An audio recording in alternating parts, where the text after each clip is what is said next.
والشمس والقمر بحسبان والنجم والشجر يسجدان والسماء رفعها ووضع الميزان ألا تطغوا في الميزان وأقيموا الوزن بالقسط ولا تخسروا الميزان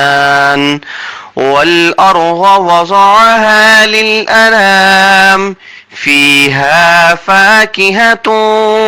والنخل ذات الأكمام والحب ذو العصف والريحان فبأي آلاء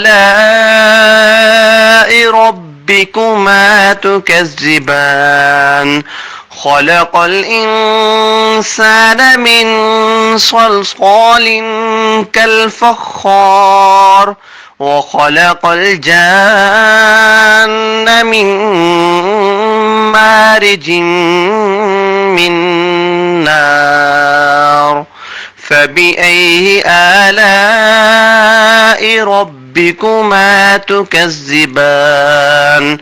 رب المشرقين ورب المغربين فبأي آلاء ربكما تكذبان وقل رب أدخلني مدخل صدق